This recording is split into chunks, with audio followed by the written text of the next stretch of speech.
HSBC resumes its dividend. The lender announces an interim payout of 7 cents a share after quarterly profit doubles from a year earlier. More from our conversation with the CFO, Ewan Stevenson, coming up. Let's talk. Beijing wants discussions with the SEC after the US tightens rules for Chinese IPOs. Stocks open the week higher. And the US infrastructure deal is done. Senators finished the text of the bipartisan legislation, and the chamber will be ready to vote in a matter of days. Good morning, everybody. Welcome back to the second hour of the European Market Open, and we're getting ready for the start of European equity trading. And you can see the futures are pointing to the upside. Just 10 seconds to go until the start of cash equity trading here for this Monday morning on European equity markets. And we do have European futures pointing to the upside. So we'll keep those in mind, up by 0.6% on the Stoxx 600 or Stoxx 50 futures. And this is where we start the day's trading then. So we are expecting to see a little bit of a move higher. The session in the US and in Europe on Friday was a negative one. We were down on both sides of the Atlantic, so we expect a little bit of a rebound, whether that's about optimism surrounding infrastructure spending in the US, or whether it's about a little bit of rapprochement perhaps being detected between China and the US just a little bit when it comes to regulating IPOs. At least the Chinese saying they want to talk to the Americans about listings. So maybe that is better mood music. Certainly something went down well in the Asia session. MSCI Asia Pacific up by 1.4%, and you see some of that filtering through into Europe. So the FTSE 100 up by 0.8%, the CAC 40 up by 0.6, the IBEX up by 0.7%. So we are seeing a little bit of movement to the upside. Equity markets then opening higher. China is calling for more communication with the US on overseas IPOs. That's after the Securities and Exchange Commission in the US required additional risk disclosures for Chinese companies last week. Beijing has also asked for mutual respect and collaboration on the issue. Let's talk about where this China story goes next, what it means for risk assets. Peter Fitzgerald, Aviva Investors multi-asset CIO, is with us. Peter, good morning. So we see stocks in Europe are higher. There does seem to be more risk appetite, some of it coming from the US infrastructure story, but some of it coming, as I say, from the better mood music around China and the US. I know that you are underweight emerging markets, and you say you've got little exposure to China. I wonder, with China being the world's second largest economy, how possible it is to have little exposure to China. I suppose even if you just limit that to Chinese markets, you're talking about the MSCI emerging markets is 35% China, MSCI Asia Pacific is more than 25% China. It's very difficult to ignore, isn't it, China? How do you navigate this? Yeah, so you're absolutely right. You can't ignore this. However, there's a difference between taking indirect exposure, which most investors will have, let's face it, because even if you don't invest directly in China, you're going to be exposed to Chinese growth via whatever happens in the rest of the world. Our view is you want to be ultra cautious in terms of allocating capital into domestic Chinese markets where your custodian accounts are held in Chinese banks, for example. That's a very different approach. Our view overall is these tensions, if you like, between the US and China are structural in nature. They're not going to go away, and therefore you need to demand an additional risk premium for investing into Chinese and emerging market assets. And you can see that with some of the changes to regulations. While may make sense on the surface, it's the speed and ferocity of those changes which exposes investors to material losses. And let's face it, the Chinese companies that are also listed in the US are done so through VIEs, or variable interest entities, which don't necessarily have the same legal backdrop and support if you ever get into a world where you want to claim on your assets. Yes, and just on that subject, Chinese stocks listed in the United States, at the end of June, there were 606 of them, Peter. I read this from my colleagues in Bloomberg Economics. And in 2005, there were only 36. So we have seen a massive ramp up there. And that has taken us from 1.1% of US equity market capitalization, made up of Chinese companies in the US, from 1.1 to 7.3. So such a big presence even on US equity markets. And I suppose that gives more global resonance to what we see happening in China. One of my colleagues writing that the collapse in Greater China shares since February has started to resemble 2015. Do you view it through that lens? I think they're very different, because in 2015 it was driven to a large degree by domestic growth concerns in China. Whereas what you're seeing today is, yes, there are some growth concerns, but this is more structural and systemic in nature in terms of the decoupling, if you like, between Chinese financial markets and the US. And a lot of this started, let's face it, under Trump, but under President Biden, as we predicted, it's actually continued, and it's become more structural and more organized in nature. And what you will see in our view is more of those Chinese companies delisting from the US, and most probably relisting in Hong Kong where they can do so. And so does that represent some sort of decoupling then of China from global financial markets, Peter? And if so, that is incredibly significant and a huge structural rift. And how far does it go? So I think it's very difficult to predict how far it will go and for how long this will occur. But anybody who's been following the mood music from Washington should not be surprised by the current trends that we are seeing. And unlike President Trump, who effectively tried to go it on his own, but ultimately was looking to do some sort of deal with China, when you have an ideological difference between the Democratic Party and China, and you have a Democratic Party and a presidential unit which is reaching out to the allies to actually gain support from a wider number of countries. Our view is that this trend is a multi-decade in nature, and will cover both financial markets. And what we're basically saying is, on an individual company basis, your risk premium needs to be higher, and it will become more difficult to do business. And what you're already seeing, for example, is the removal of Chinese manufactured communications equipment in our telephone networks, and quite rightly, I would say, for most people would say that makes a lot of sense. Peter, thanks very much. Stay with us. Peter Fitzgerald of Eva Investors Multi-Asset CIO, staying with us a little bit longer on the European Market Open. Coming up on this programme, getting into the spirits, we speak to Dolf van den Brink, the CEO of Heineken. We'll discuss earnings, global M&A and sales, global M&A and sales of their beers as Western economies open up. There's some of this going on, apparently. That looks like a party. I remember those. That conversation next. This is Bloomberg.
up to Maine and had a lobster, and it's not as romantic as Lisa going to Greece. Tom Keene says what? You mentioned Maine and the lobsters up in Maine. Well, they can't compare to what you can see in Greece. Even better, I can't pronounce it.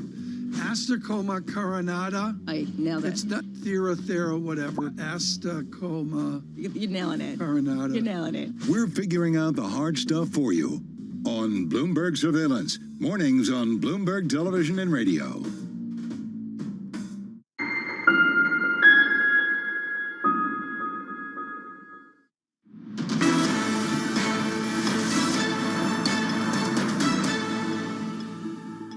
Welcome back to the European Market Open. 9 minutes into our first trading session of the weekend. European equity markets increasingly on the front foot, up by 0.9%. The FTSE 100 gaining a little bit more than, well, in fact, they're all up by around 1%, aren't they? The FTSE, the DAX, and the CAC Camerons.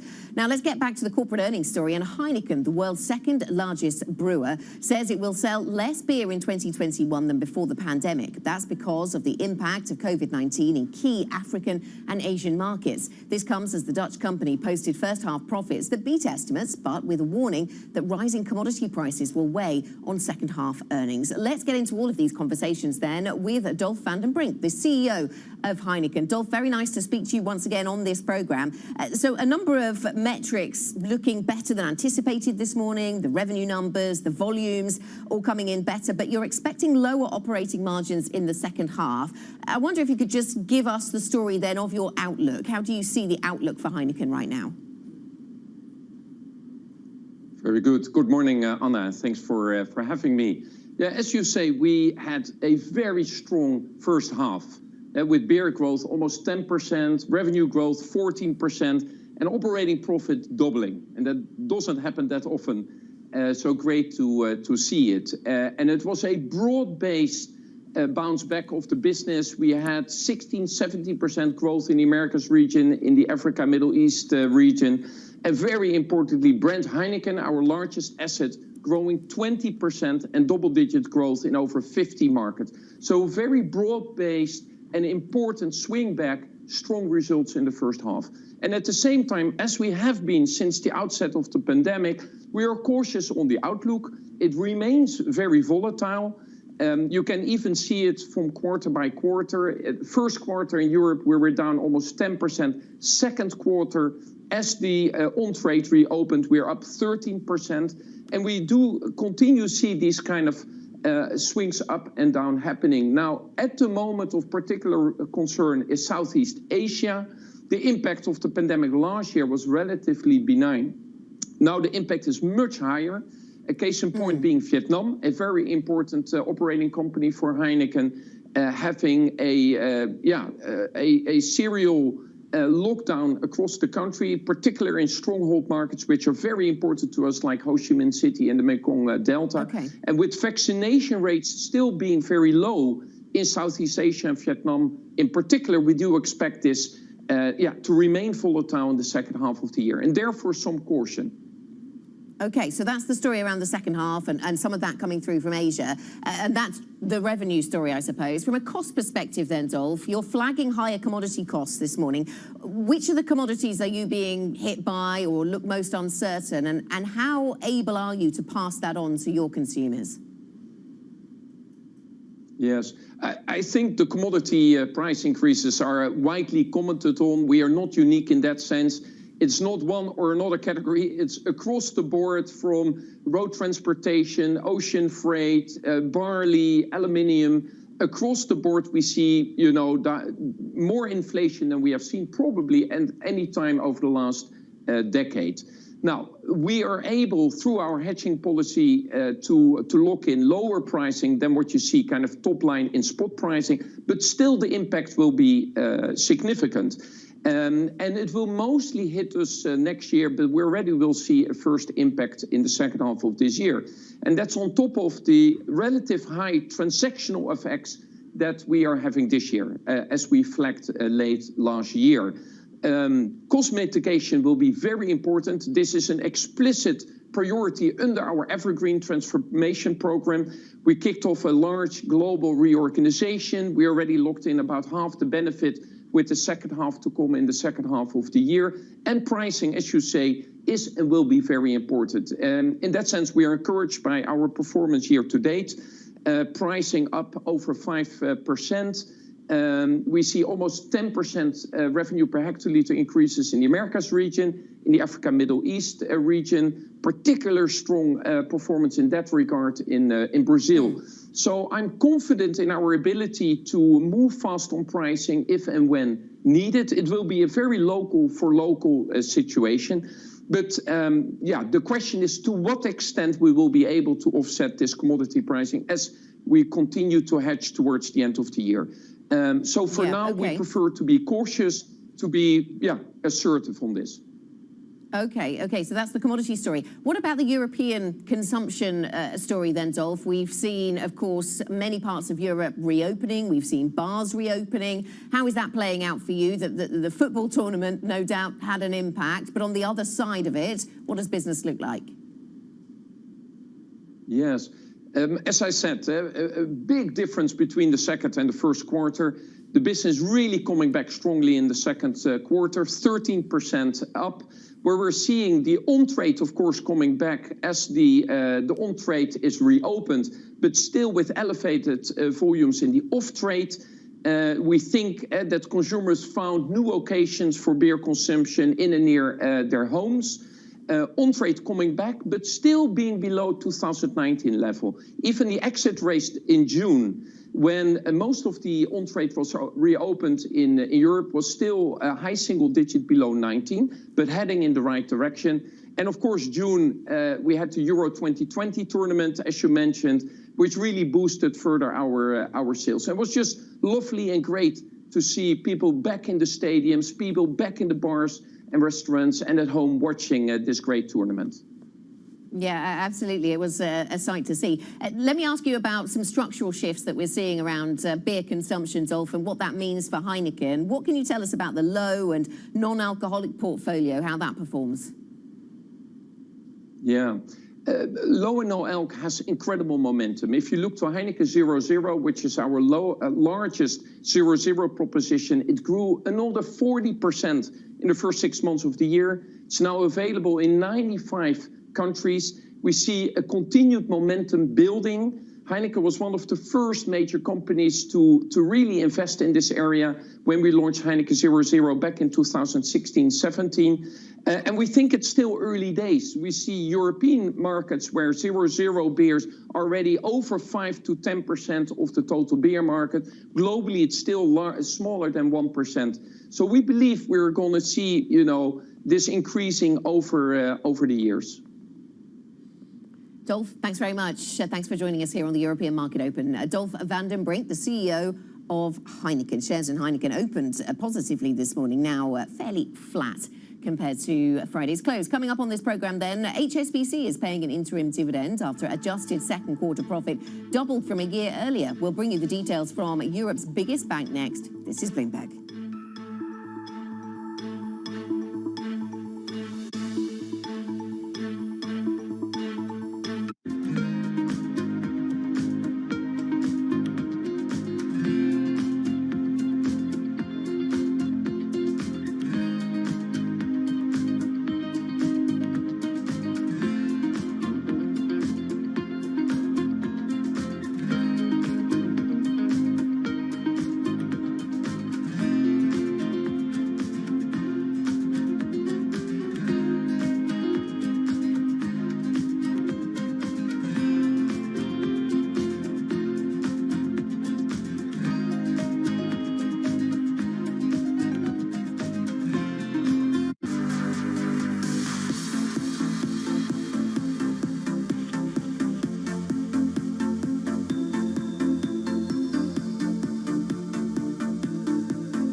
has enhanced search on the terminal to deliver what you need when you need it.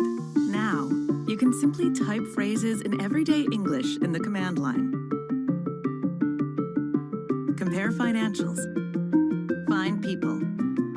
Analyze markets. You can enter phrases or ask questions. What do you want to know today?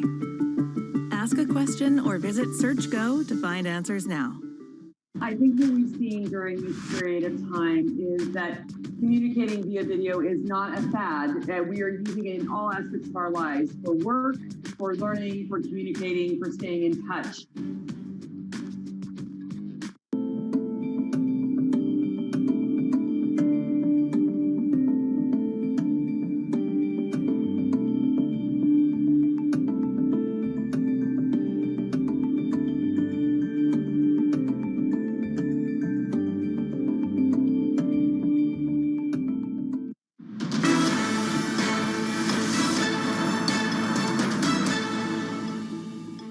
Welcome back to the European Market Open. 20 or so minutes into our trading session for this Monday, and you can see European equity markets very much on the front foot, all up around 0.9%, a whole percent in the case of the FTSE 100. So all sectors in positive territory in the early part of our trading day. Now, HSBC is joining British peers in releasing loan provisions that it booked in the early stages of the pandemic, boosting earnings that easily beat estimates. Europe's biggest lender says adjusted second quarter profit doubled from a year earlier to $5.56 billion. The improved credit outlook prompted the bank to pay an interim dividend of 7 cents a share. We're very, very confident we can hit that dividend policy this year. I mean, I think what we've seen so far this year is capital to continue to accrete into a much better place than where we thought we'd be at this point. That was Ewan Stevenson, the CFO of HSBC, speaking to my colleague Manus Cranny earlier on this morning. Peter Fitzgerald, Aviva Investors Multi-Asset CIO, is still with us, has been waiting patiently to rejoin us. Peter, thanks for that. So the story in UK banking, you know, a lot of banks made provisions that they then didn't need. Essentially, things have been better on the credit perspective, more supported by government than they'd anticipated. One thing that banks globally are watching, of course, is when we see interest rates, when we see some steepness returning to the curve when it comes to interest rates. When will that be? When will we see some higher interest rates, Peter, that of course the banking sector relies upon in many cases, dependent on their models? Yeah, I mean, but banks have done particularly well, outperformed the market from an equity perspective year to date and over the last 12 months, and our view, a lot of that sort of outperformance, if you like, is certainly done shorter term. In terms of when interest rates are going to move higher, I think that's tricky. Our view is that rates will remain low for an extended period, certainly pinned at the front end, given the major central banks in developed markets are unlikely to raise their rates this year or indeed next year. And therefore that just places a little bit of limit in terms of what can happen further out the curve in either the 10-year or the 30-year point. Our view is that you will see gradually those rates to move higher. And in our more flexible portfolios, we are actually outright short bonds and outright short interest rates at the moment. But we're not expecting a large move, if you like. It's just the risk reward at the moment doesn't look attractive to be receiving rates. And therefore, to some extent, the banks are tied into that. Okay, and so you expect to see big central banks pinning those interest rates at the short end, you say, down. And I wonder how long is that the case for them when it comes to the Fed? Interesting to see some of the narrative over the weekend and Friday. We saw James Bullard at the Fed. He sees the September meeting as seemingly pretty important. You know, they could make decisions around tapering there, where there's other Fed voices, Lael Brainard, for example, saying we need to see the data for September before we can start making decisions around the timetable for tapering. What's your view on the timetable? Yeah.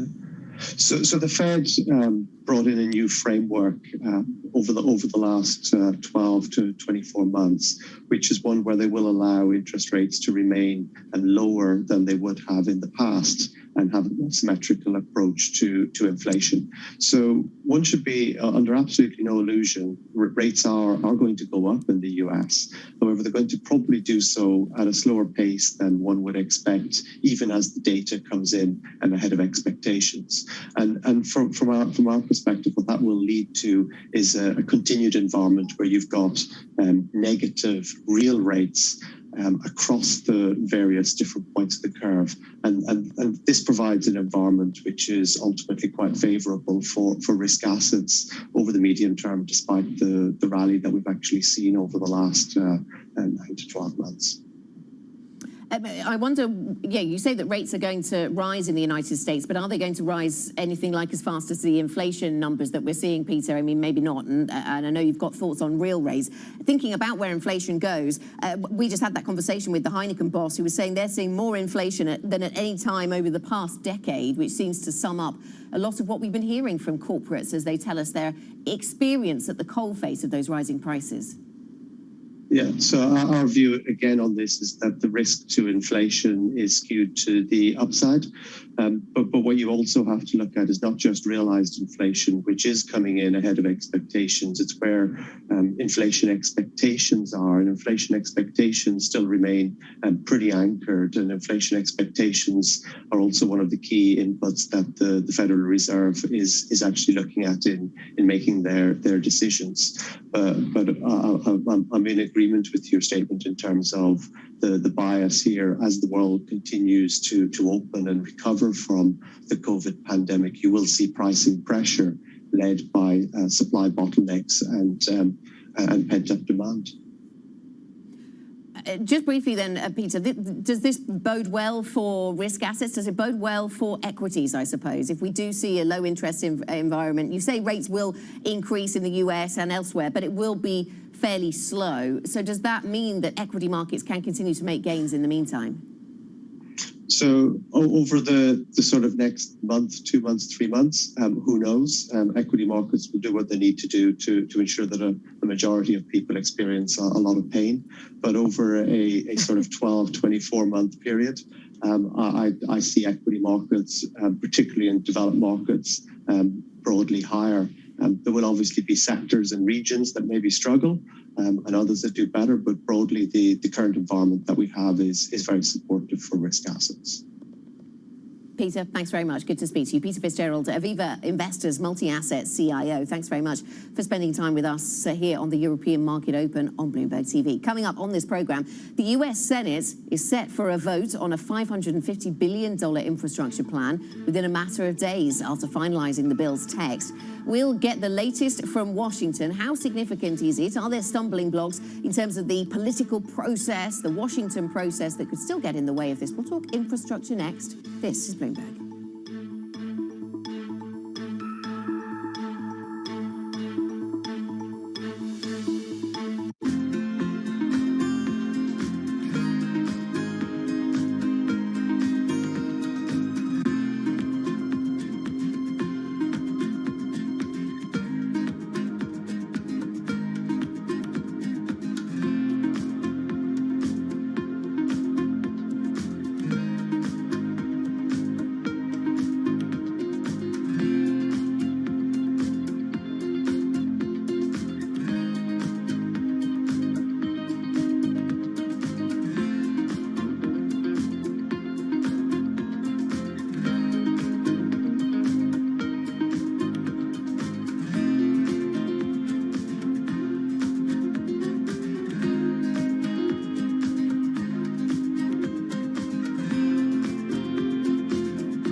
markets never sleep, so stay connected with Francine Lacqua in London, Matt Miller in Berlin, and Kaylee Lyons in New York.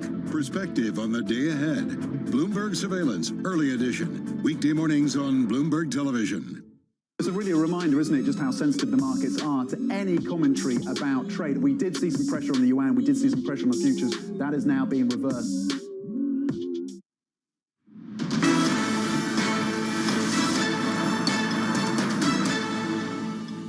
Welcome back to the European Market Open. Half an hour into our trading session here on European equity markets for this Monday morning, and we're making gains up by 0.9%, a whole percent in some cases across these major markets here in Europe. Let's have a look at the sector breakdown, though. This is interesting, and all sectors are in positive territory, so that is certainly the big picture takeaway from this graphic. You can see that autos and auto parts is the best performing sector. Banks also doing pretty well. We'll come to that in a moment. Autos and parts is definitely moving higher, and it's quite broad-based. We've got Daimler and VW maybe leading the pack there, but nearly all of these stocks in that sector are up by more than 1%. So it's very broad-based, the moves that we're seeing higher there. Let's think about where we are on some individual movers this morning and get to those for you. In particular, we've got Allianz in focus, the German business down by just over 3%. They say that a US probe into one of their funds could hurt results. Earnings could be materially hurt, in fact, by the US DOJ's investigation into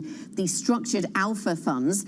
This is at the center of a lawsuit after that particular fund incurred steep losses at the start of the coronavirus pandemic. So that's certainly something we're watching. HSBC, you saw the banking sector was doing well this morning. HSBC in that context is moving up by 1.7%. Numbers out, quarterly numbers out from this business. They'll pay an interim dividend, and they're considering a share buyback as the lender says that the global economy is starting to emerge from the worst effects of the pandemic. So an interesting take on HSBC. That's the UK listing, of course, for you. And sticking with the UK, shares in Meggitt really soaring today. This is the engineering business has agreed to a £6.3 billion takeover offer from the US motion and control technologies manufacturer, Parker Hannifin. There will no doubt be regulatory scrutiny required here for this type of business to be acquired by a US business, but interesting to see that stock jumping quite so much this morning, up by 59%. Let's get a Bloomberg First Word News update. Here's Laura.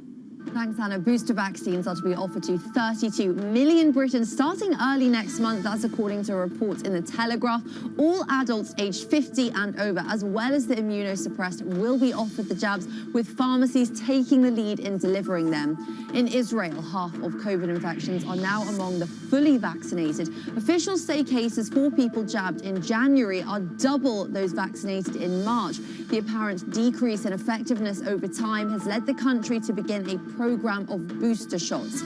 Deadly wildfires along Turkey's southern Mediterranean coast are forcing evacuations as firefighters work to contain more than 100 outbreaks. Cities, including Istanbul, have barred visitors from entering nearby forests and national parks due to the fires, which have claimed at least 8 lives. UK firms are expecting to boost hiring and wages after remaining virus restrictions were removed in July. According to the Lloyds Bank Business Barometer, confidence dipped but remained near its highest level in 3 years. Transport and hospitality were markedly more confident this month, a positive sign for sectors that were among the hardest hit by the pandemic. Global news 24 hours a day on air and at Bloomberg Quick Take, powered by more than 2,700 journalists and analysts in more than 120 countries. This is Bloomberg. Anna. Laura, thank you. Laura Wright here in London. Let's talk US politics and infrastructure. The US Senate has finished the text of the $550 billion bipartisan infrastructure bill, which is now ready to move to a final vote that is likely to take place this week. The legislation marks the biggest infusion of US federal spending on infrastructure in decades. Bruce Einhorn from Bloomberg News joins us now with all of the details that we need. Let's deep dive into this then, Bruce. So what is exactly in this bill? So there's $110 billion for roads and bridges. There's a lot of money for broadband infrastructure. There's money for clean water. There's money for mass transit. Sorry, I lost track of things. As you said, it's the most money that's going into infrastructure for a really long time. There's also a lot of money that's going into trains. That was the thing I was grasping for. Yeah, absolutely. The list is long, isn't it? Which is why it takes a while to recall it sometimes. But that just goes to show the extensiveness of this infrastructure plan. So what are the chances now of this becoming law? Because I mean, it seems to have happened quite quickly from somebody sitting in London, but I know it wasn't entirely simple. Yeah, actually, for a lot of people in the U.S., they think that this has gone on forever because this is something where we're trying to get Republicans and Democrats to agree. It's a bipartisan bill. At the moment, it seems like it has enough Republican support to get through the Senate, and then it would go to the House. There are not too many votes to spare in the House, but Nancy Pelosi has said that she would push this through. But there's a big but there. It also has to be accompanied by a separate bill which contains a lot of the spending for the rest of President Biden's agenda. And that's one that is not going to go through with Republican and Democratic support. It's going to be Democrats alone. And so that's one where there are no votes to spare. Literally in the Senate, it's a 50-50 split with Vice President Harris breaking the tie. So there are no Democratic defections possible there. And what does this mean then for other parts of Biden's proposals that didn't make it into the bipartisan bill? Right, so that's this separate thing, which is goes through a process called reconciliation. It's a budgetary process, and that's one that's not subject to a filibuster. So as a result of that, Democrats can put all the rest of President Biden's agenda, as far as spending on health care, on child care, on climate change, on immigration, a whole bunch of other things that are not in this infrastructure bill. Those are going to be in that separate bill. That's the budget reconciliation bill. That's something that the Democrats are hoping to get at least a preliminary vote on soon, with the final details then to be worked out after the summer recess. Okay, so the infrastructure bill is the immediate order of business, but the budget reconciliation bill will keep an eye out for that as well. Bruce, thanks very much. Bruce Einhorn from Bloomberg News with the latest on the US infrastructure plans. Coming up on this program, HSBC is paying an interim dividend after adjusted second quarter profit doubled from a year earlier. We mentioned that the shares have been moving to the upside, and that remains to be the case this morning, up by 1.6%, in fact. We'll hear more from our exclusive interview with the company's CFO, Ewan Stevenson. That is next. This is Bloomberg.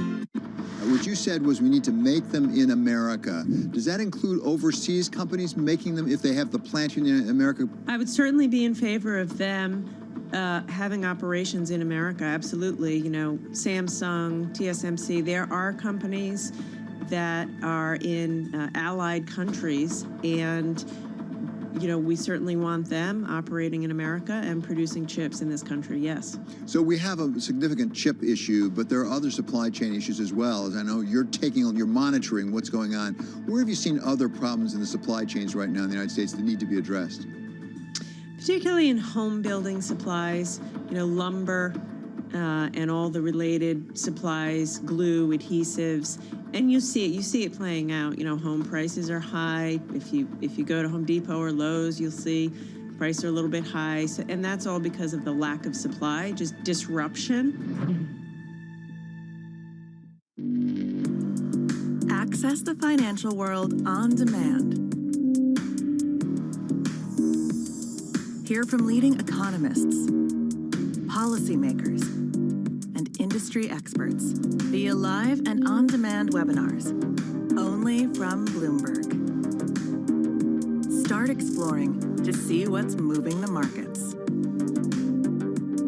Visit Bloomberg.com/webinars. Valuations, particularly, sort of technology landscape, have gotten to some pretty extraordinary levels. So I think it's not a surprise. I don't think it's any indication of the beginning of the end, but I do think markets don't like uncertainty.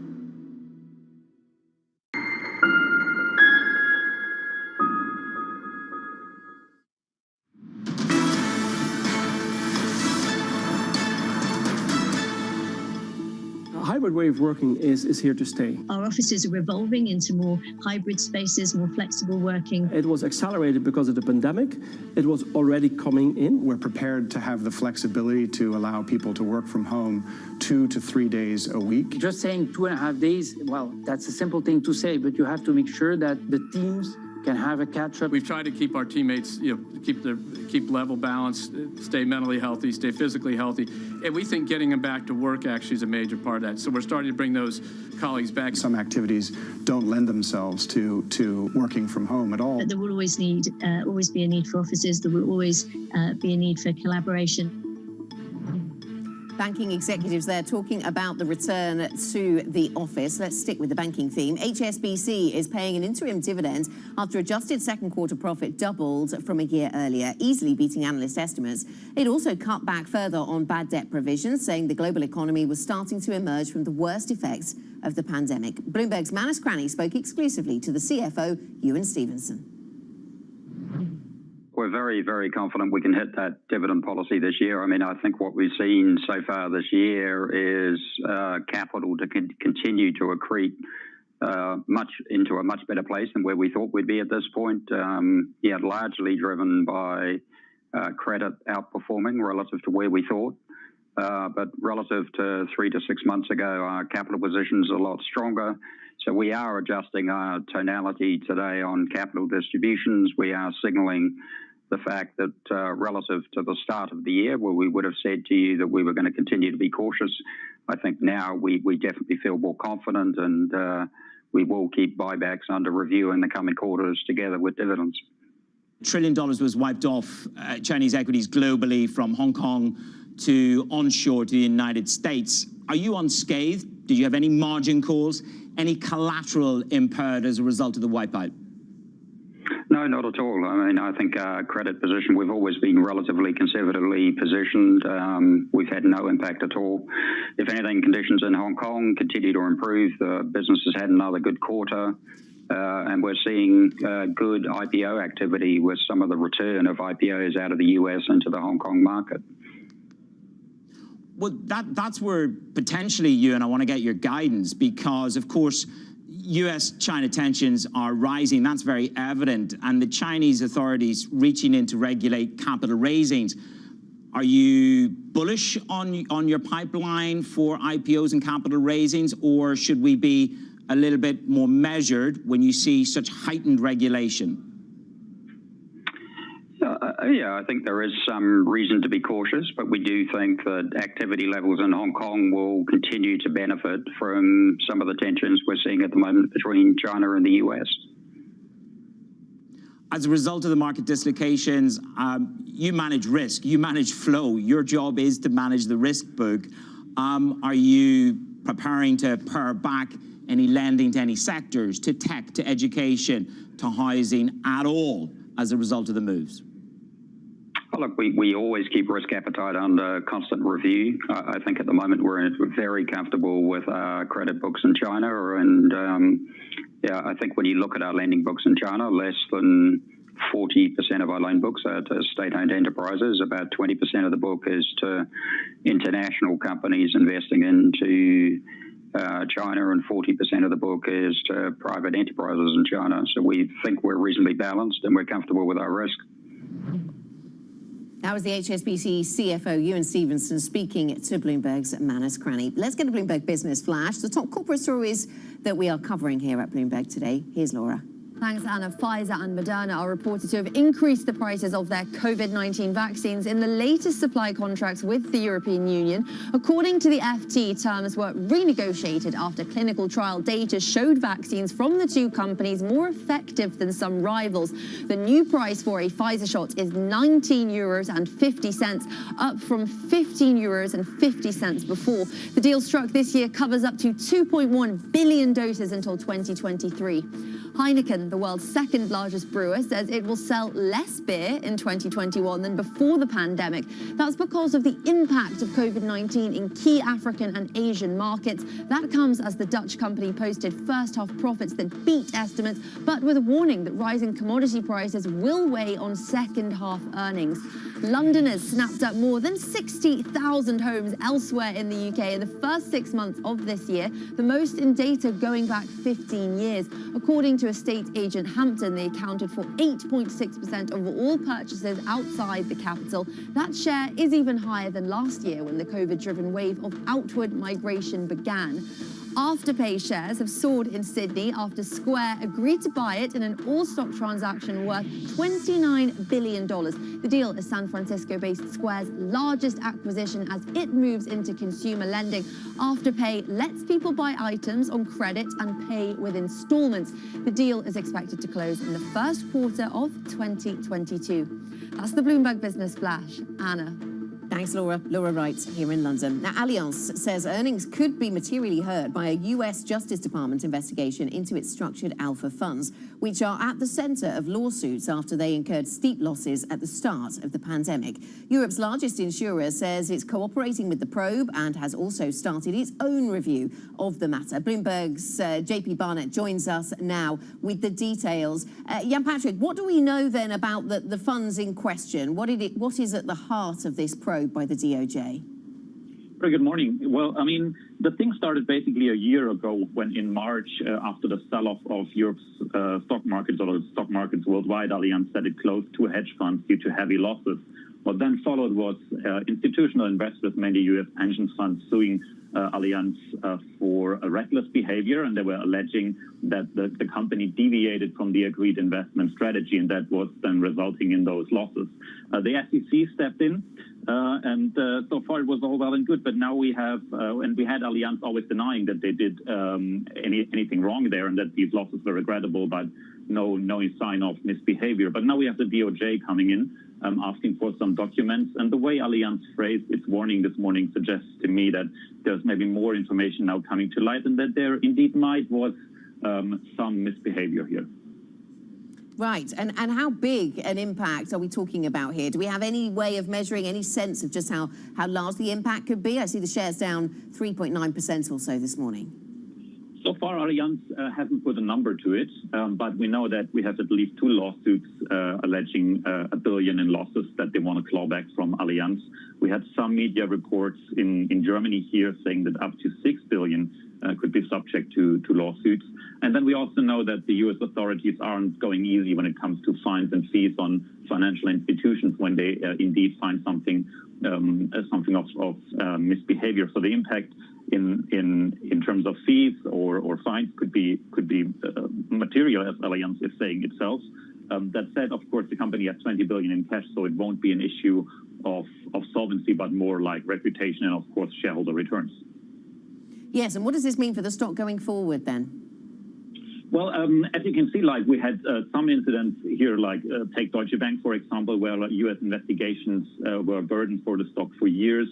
Then you had the company of the asset manager of Scam from Switzerland, where the stock went south after there was wrongdoing from one portfolio manager. Of course, Allianz is in a different ballpark here. But again, as long as you have an investigation hanging over you, I would expect that the stock is not doing great. And if it comes out that indeed there was some wrongdoing on the side of Allianz, then the next question is like how many other investors will pull money from the company.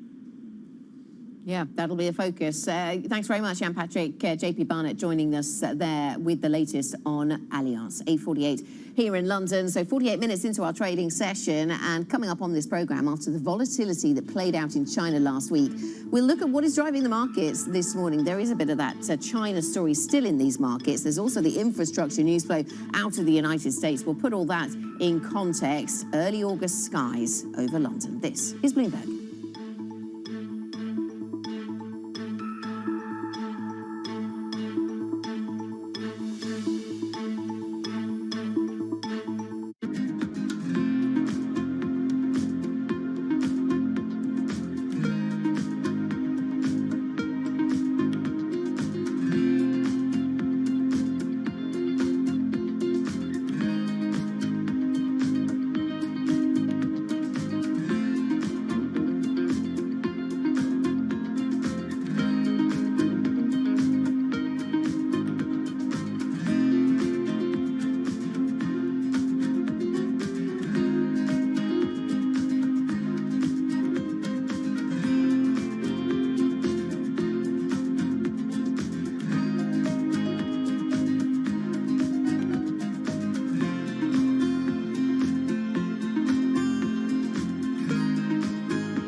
Every Friday with 30 minutes dedicated to fixed income, I'm Jonathan Ferro. This is Bloomberg Real Yield.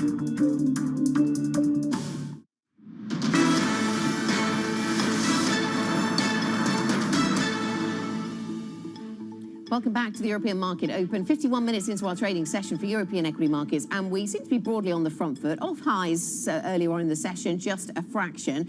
Let's take a look at some of the stocks that are on the move, though, this morning. Let's first start with Allianz. We were just talking to our colleague about the backstory here, but let's just check in on the share price once again, down by 4.5%. So continues to make moves to the downside. This on the back of confirmation that they are cooperating with the DOJ. The DOJ has launched an investigation into one of their funds, a fund that didn't do too well at the start of the global pandemic, and it seems too early for Allianz to put a number on what kind of impact they could see there. So a lot of uncertainty around Allianz this morning. HSBC is also in focus in the financials arena, paying a dividend, quarterly profits coming in better than expected. That stock up by 1.6%, and of course provisions not being as large, or provisions that were made in earlier quarters not being required, is certainly a theme that we've seen running through the UK financials up to this point. Sticking with the UK, Meggitt is of interest. Aerospace, engineering business. They have agreed to a deal, that deal coming with Parker Hannifin, buying Meggitt for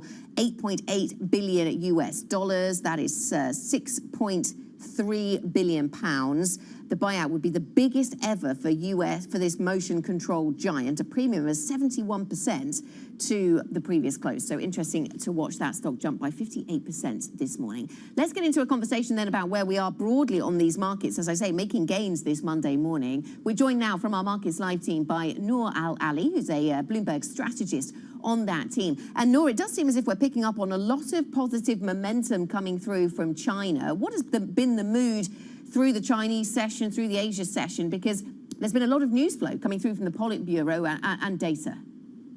Absolutely. Thank you so much for having me. Well, I mean, this morning, it's a largely risk-on mood.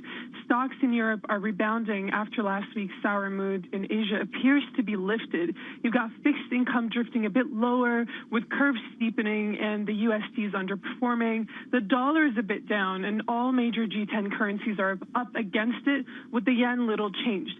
I mean, also as well, oil has recouped some earlier losses and unfortunately for gold, it wasn't able to sustain its gains last week and has dropped back to the 1807 100 pounds per ounce ahead of the non-farm payroll data later this week. And we're just getting some PMI numbers just dropping from France. The French July manufacturing PMI coming in at 58.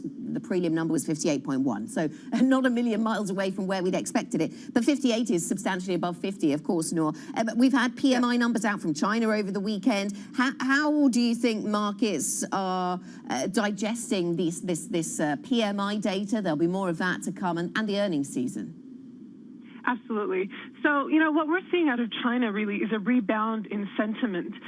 Last week, of course, we saw equities in Asia really tumble on regulatory changes out of China that really impacted sentiment towards assets at home and abroad. But later in the week, there was an injection from the central bank that was meant to ease jitters, of course, and also in the Politburo meeting that came last week, it gave a message that while slowdown in growth is real, it's nothing really to panic about. And they also acknowledged that, you know, they will see a slowdown in growth, but it's nothing to worry about at the moment. And so also it's sorry, unfortunately, I dropped you there. But, yeah, no, I was just going to mention we've also had the German data just dropping then, Nora, as well, just as we're talking. So the German July manufacturing number 65.9, again, just slightly ahead of the preliminary or close to the preliminary of 65.6. So these numbers out of Germany really high compared to, you know, the 50 line being the divider between growth and contraction. Just briefly then, Nora, what else is on the radar for this week? Well, we've got the Bank of England rate decision coming in later this week, and it's expected to be unchanged. Our strategists on MLive have argued that the BOE will stick to the transitory transcript even as inflation runs hot. We also have rate decisions coming across from Australia to Brazil. We've got a sweep of major earnings coming in from headliner names like Glencore and BP. And we also have the United Nations latest take on the global foods costs that will deliver key clues for the inflation debate. And on Friday, we've got the blockbuster non-farm payrolls and unemployment rates out of the U.S., which is the biggest indicator on whether the economy is progressing there. We will work our way towards that, and we know so many Fed officials very closely focused on the job story. Noor Al-Ali from our MLive team, thank you so much for joining us. That is it for the European Market Open. Surveillance Early Edition is up next. This is Bloomberg.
you assess the sector as a whole? Is it making a better case for itself at the right price at this point? Most of the big hedge funds, most of the people that have been growing have been delivering very good performance. We have, but so is a number of the peers.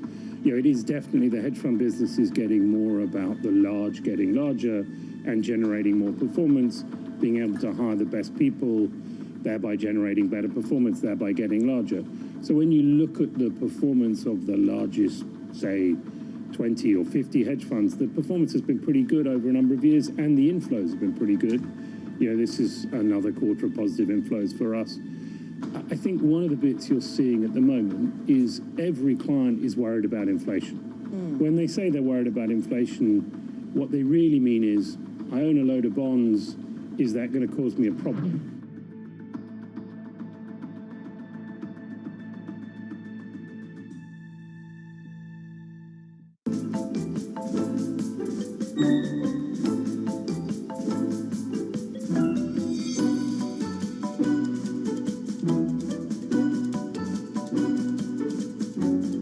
I assume you have a lot of people saying the food isn't as healthy as they might want it to be. Is that the biggest challenge, or just growing the company? Ray Kroc had a famous line, if you're not green and growing, you're red and rotten.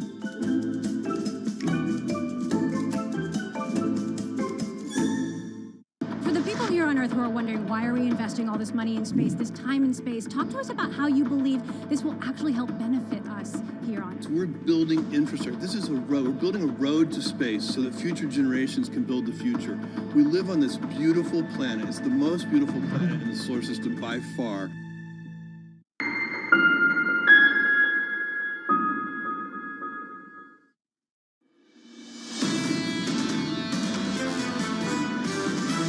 Business in Hong Kong continues to grow.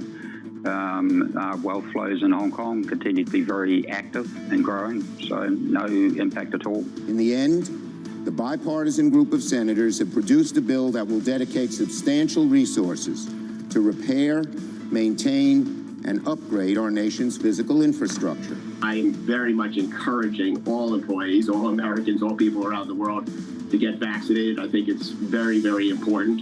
It is possible that we will come in with a vaccine mandate. This is Bloomberg Surveillance, early edition. Good morning and welcome to Bloomberg Surveillance Early Edition. I'm Danny Berger in London. Here's what's coming up on today's program. HSBC resumes its dividend after doubling profits. Its CFO tells Bloomberg the bank is still betting big on China despite Beijing's crackdown. Let's talk. Beijing wants to discuss with the SEC over its decision to halt U.S. IPOs of Chinese companies. The U.S. infrastructure deal is done. Senators finished the text of $550 billion worth of a package. Chuck Schumer says the bipartisan bill will be passed in a matter of days. Happy Monday, everyone. It is a constructive market, maybe not an exuberant one, but we certainly are heading higher on these equity markets after last week, touching some records, especially for Europe after the earnings. Europe also getting some numbers for July manufacturing PMI coming in at 62.8. That is stronger than the preliminary, just slightly at 62.6. But elsewhere, it really was the Chinese handoff that allowed us to move higher. So you can see on the bottom of your screen there, the CSI 100 closing at higher than 2.5%. China opening the door for talks with the U.S. when it comes to IPOs, and at the same time hinting towards more accommodation with softer PMIs. Now, we also have small caps in the U.S. outperforming. Has big tech leadership ended? Has the baton been handed to those cyclically sensitive companies? Maybe getting hits of that today, but overall, as you can see, a more positive market. Now, the earnings, they do keep rolling in, certainly helping some of the sentiment today. HSBC among them, and HSBC paying an interim dividend after adjusting second quarter profit doubled from a year earlier, and that easily beat analyst estimate. It also cut back further on bad debt provisions, saying the global economy was starting to emerge from the worst effects of the pandemic. Bloomberg's Manus Cranny spoke exclusively to CFO Ewan Stevenson. We're very, very confident we can hit that dividend policy this year. I mean, I think what we've seen so far this year is capital to continue to accrete into a much better place than where we thought we'd be at this point. Largely driven by credit outperforming relative to where we thought. But relative to 3 to 6 months ago, our capital position is a lot stronger. So we are adjusting our tonality today on capital distributions. We are signaling the fact that relative to the start of the year, where we would have said to you that we were going to continue to be cautious, I think now we definitely feel more confident, and we will keep buybacks under review in the coming quarters together with dividends. $1 trillion was wiped off Chinese equities globally from Hong Kong to onshore to the United States. Are you unscathed? Did you have any margin calls, any collateral impaired as a result of the wipeout? No, not at all. I mean, I think our credit position, we've always been relatively conservatively positioned. We've had no impact at all. If anything, conditions in Hong Kong continue to improve. The business has had another good quarter. And we're seeing good IPO activity with some of the return of IPOs out of the US into the Hong Kong market. Well, that's where potentially you and I want to get your guidance because, of course, US-China tensions are rising. That's very evident. And the Chinese authorities reaching in to regulate capital raisings. Are you bullish on your pipeline for IPOs and capital raisings, or should we be a little bit more measured when you see such heightened regulation? Yeah, I think there is some reason to be cautious, but we do think that activity levels in Hong Kong will continue to benefit from some of the tensions we're seeing at the moment between China and the US. As a result of the market dislocations, you manage risk, you manage flow. Your job is to manage the risk book. Are you preparing to pare back any lending to any sectors, to tech, to education, to housing at all as a result of the moves? Well, look, we always keep risk appetite under constant review. I think at the moment we're very comfortable with our credit books in China. And yeah, I think when you look at our lending books in China, less than 40% of our loan books are to state-owned enterprises. About 20% of the book is to international companies investing into China, and 40% of the book is to private enterprises in China. So we think we're reasonably balanced and we're comfortable with our risk. HSBC CFO Ewan Stevenson there speaking to Bloomberg's Manus Cranny. And remember that you can follow the latest reaction to HSBC earnings on our T-Live blog. That's T-Live Go on your terminal. Now, we heard there the HSBC CFO telling Manus that the bank is still investing heavily in Hong Kong and China, and that it remains confident in the long-term macro trends in the region. Now, Ewan Stevenson's comments come days after Beijing's crackdown on private business ignited a $1 trillion sell-off last week.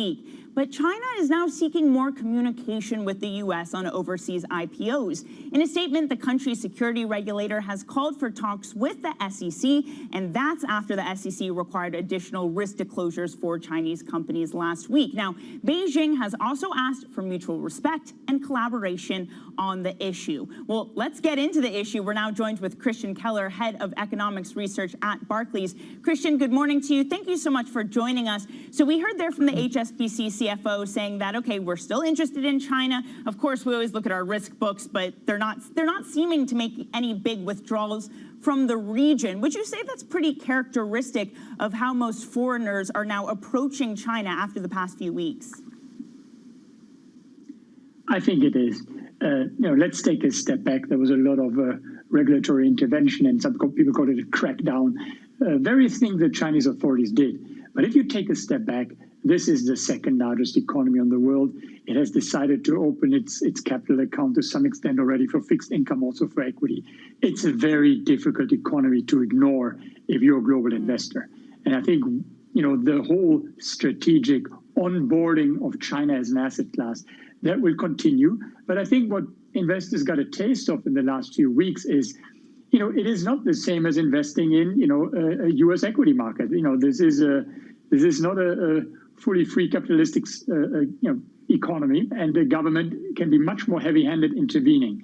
And so I believe investors may reorient themselves, but it's difficult to think that they would really withdraw from something that looks to be the market of the coming decades, really. Yeah, fair enough. I mean, it kind of reminds me of what our Bloomberg opinion Shuli Ren said, that if you're very invested or you're very aware of these Chinese markets, perhaps you're in China, you weren't necessarily surprised by what happened. Okay, so you need to reorient yourself, perhaps, if you're an investor. What parts of the Chinese economy or corporations, perhaps, become more successful from this, even if sort of the big mainstay tech ones face that regulatory crackdown? Are there other elements of the economy that see a benefit from this? Yeah, that's I think the crucial question. The Chinese authorities typically are quite strategic about these things. And what did they really, what was the message they wanted to send? And I think it was a twofold message. The one part of the message is they clearly want to have more control. And they want companies, IT companies including, to continue to raise capital, including in the US, through these various vehicles that exist. But at the same time, they want to control it. And second, and that what we believe was the more recent crackdown, in particular on the educational, on this tutoring sector, they don't want too many resources to go into that part of the IT.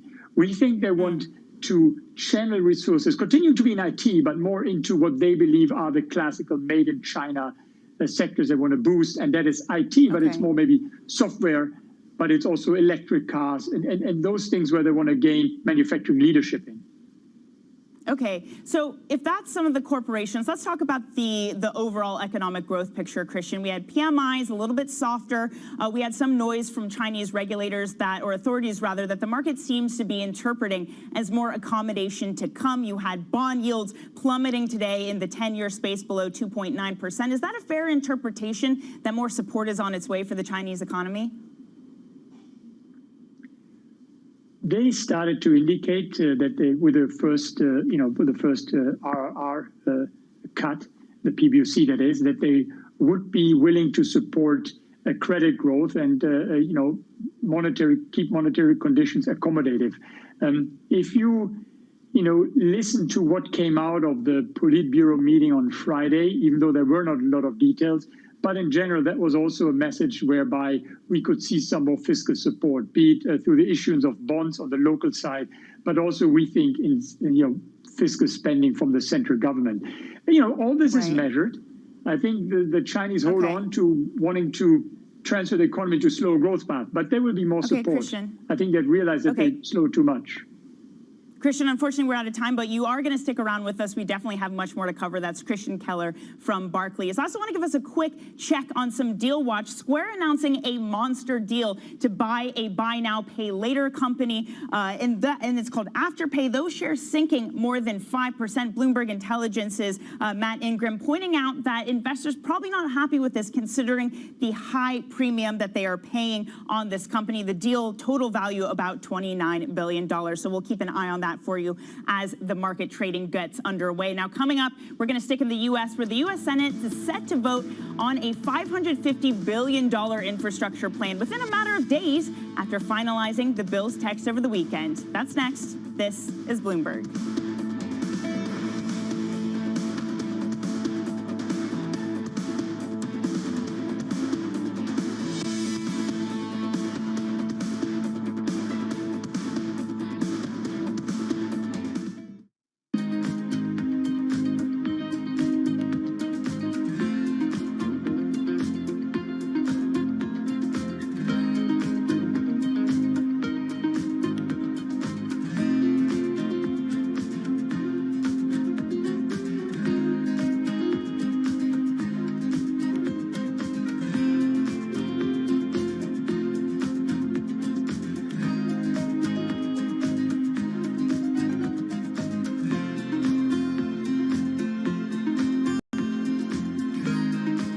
Can come together to help less developed, fragile, vulnerable countries with adaptation and resilience, and we can do what we developed world need to do to reduce the damage being done by our practices of the way we produce energy.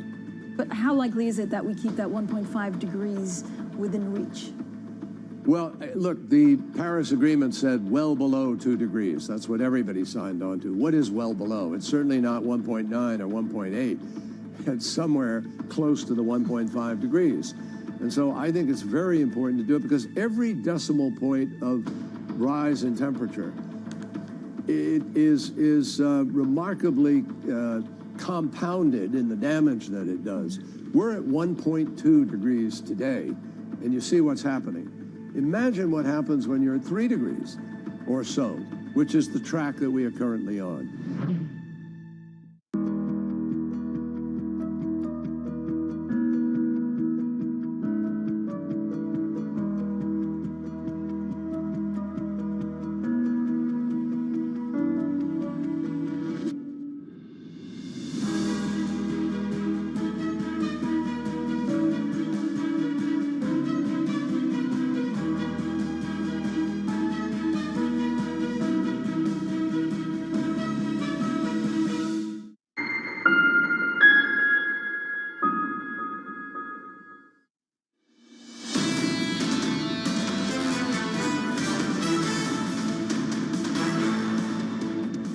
Economics, finance, politics. This is Bloomberg Surveillance Early Edition. I'm Danny Berger in London. Now, a bipartisan Senate group wrapped up 6 weeks of negotiations on Sunday with a $550 billion infrastructure package they hope to put to a vote and pass this week. The bill would mark the biggest injection of federal spending on public works in decades. A major milestone for President Biden's economic agenda. We're joined now by Bloomberg's Bruce Einhorn, who's been covering this. So, Bruce, what is it, nearly 3,000 pages in the bill? I'm sure you've read it all. What are the big takeaways? Yeah, I'm still getting to the final bits. So we're looking at $110 billion for roads and bridges, 70+ billion for upgrading the electricity grid. There's about $66 billion for railroad and Amtrak, which would probably make President Biden happy, a famous fan of Amtrak. There's also money for broadband. There's money for clean water. There's money for mass transit. So those are all the different pieces of the bill. And it does seem like we're going to have both Democrats and Republicans supporting this, which is very unusual. So, okay, they both support it, but what does that mean for its chances of now becoming a law? Are they pretty high at the moment? Well, nobody really thought well, not nobody, but a lot of people didn't think we were ever going to get to this point. But here we are. It looks like the Senate is going to vote and pass it later this week. Then it has to go to the House. Most likely the House isn't going to vote on it until after the summer recess. And there's still a lot of potential obstacles that have to be overcome. So it is not a done deal by any means, but it's getting close. Not a done deal. Bruce, thanks so much. That's Bloomberg's Bruce Einhorn giving us the latest on infrastructure. Let's get into the market and economic implications of this. We still have with us Christian Keller from Barclays.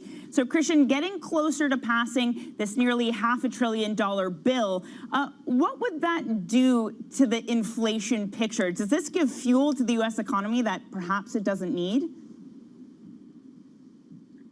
First of all, this is positive news, and we have been ourselves, and we remain relatively skeptical with the deal coming through. But this seems to be having some impetus. We're obviously coming from numbers that were in the 4 trillion area. Now we are down to $500 billion, but obviously targeted towards what people would consider the real infrastructure part of it. I think it should help markets to gain some more belief in the longer-term growth prospects of the U.S. If you look at U.S. Treasury markets, they very much seem to be pricing in a return to pre-COVID times with regard to inflation, but also with regard to subpar growth. If I look at real yields in the U.S. now, below 1%, 10-year real yields, if you get that infrastructure package and you believe that really puts the U.S. possibly on a higher, medium-term growth trajectory, markets should actually adjust somewhat to that, including in higher real yields. Yeah, I mean, they should adjust, but I just feel like this bond market has been confounding all of us in terms of the reaction it has to the economy at this moment. I mean, is the real yield at, I think it's about a negative 117 basis points at the moment. Is it reflecting the fundamentals, or is it reflecting the continued accommodation from an involvement from the Fed? I think it's obviously always a bit of both, but on the 10-year, you should argue that it actually, to a large extent, really expectations. Where do markets think, will the economy go over the next 10 years on average? And I think markets now have very much decided on a few things. I mean, A, they do believe that inflation is transitory. That's a very strong message from the data if we see the combination of real yields and nominal yields. And then they also seem to believe that even if the Fed hikes, we always look at when will they start. Will it be 22, 23? But for the market, it's very important also how much would they hike. And if we look at Fed futures, they tell us that the Fed will only go to 1.25 percentage points. That's a lot lower than a few years ago still, where markets thought the final rate of the Fed would be. The market believes here inflation will not come back, and all we're going to get is maybe 100, 150 basis point rate increases rather than 400 points or so that we saw in past cycles. And that is a very strong belief, I think, at the moment. It may take a lot for the market to get out of that. Should the market be more waken up by corporations who repeatedly cite inflation? We had Heineken earlier today, that CEO talking to Anna Edwards, saying that they're going to see more costs up through 2022, higher costs rather. Should that factor more in at this moment?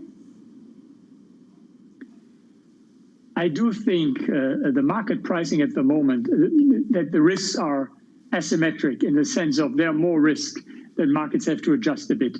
You know, there are good reasons to believe that there are a lot of transitory elements in this inflation when it comes to car prices, etc. Those should fade out. But we have increasingly indications now that some of those supply bottlenecks, some of the cost pressures, as you mentioned just earlier from companies, that they could last into 22. And, you know, I think that puts, in particular, when we look at government yields, that puts pressure or risks on the upside, yields having to go higher, markets having to acknowledge that inflation may stay a bit higher for longer.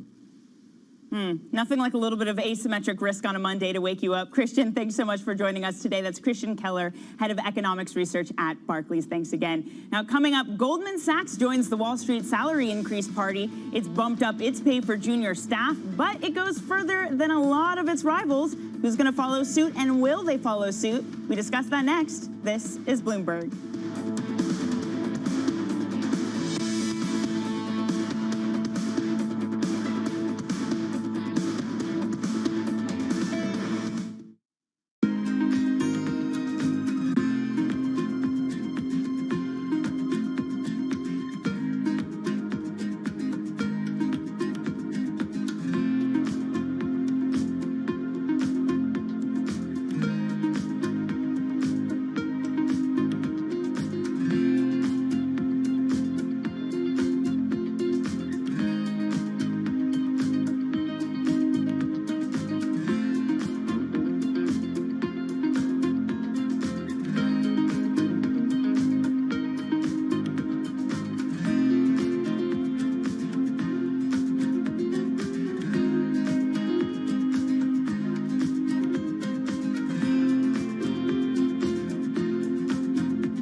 What seems to be a really tough situation better than almost anyone else. We've worked hard on the supply chain. There's no question there's a lot of work to do in the supply chain for semiconductors. And we're happy that we were able to exceed our second quarter guidance, as well as, guide up for the rest of the year. Mercedes-Benz is on a path towards CO2 neutral mobility. So we have flicked the switch there, and really we're going to step by step electrify everything. And what does that mean? Combustion engines get electrified. This is a market that over the past few weeks has made it clear it wants to go higher. It got a little spooked by the idea that geopolitical tensions are rising.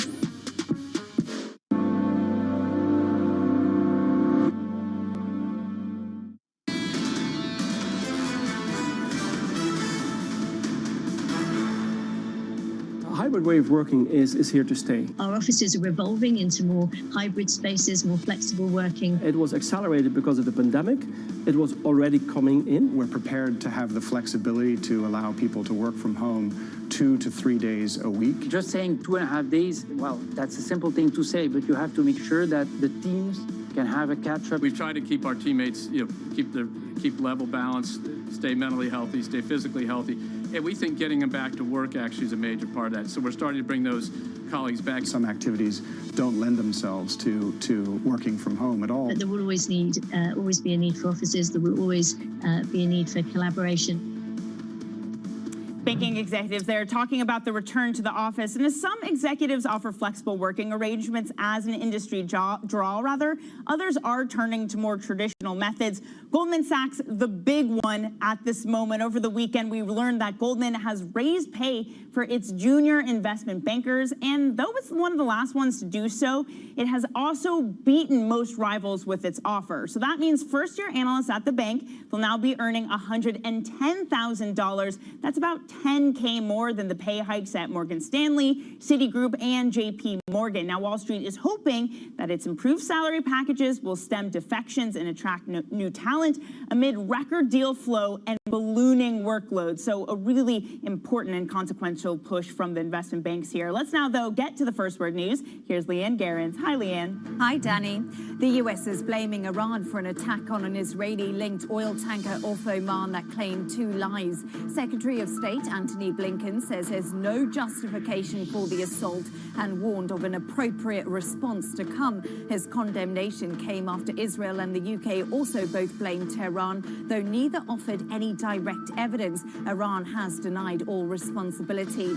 Now, booster vaccines are to be offered to 32 million Britons starting early next month. That's according to a report in the Telegraph. All adults aged 50 and over, as well as the immunosuppressed, will be offered the jabs, with pharmacies taking the lead in delivering them. Global news 24 hours a day, on air and on Bloomberg Quick Take, powered by more than 2,700 journalists and analysts in more than 120 countries. I'm Leanne Gerrans. This is Bloomberg. Danny. Leanne, thank you so much. So coming up, more communication. Chinese regulators seek talks with the SEC after the U.S. tightens rules for an IPO. We're live from Beijing next. This is Bloomberg.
People ask me all the time, what is the key to being a really good investor? And I tell them it's to surround yourself with and work with the best investors you can find.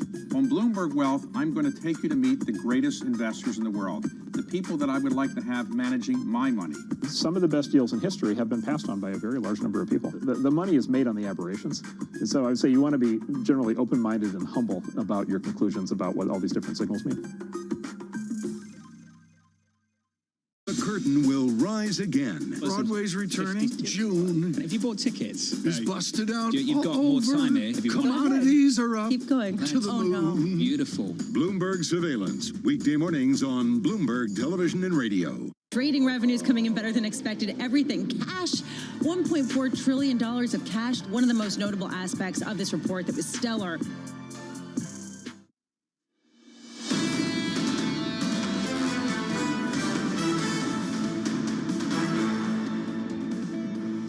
HSBC resumes its dividend after doubling profits. Its CFO tells Bloomberg the bank is still betting big on China despite Beijing's crackdown. Let's talk. Beijing wants discussions with the SEC over its decision to halt U.S. IPOs of Chinese companies.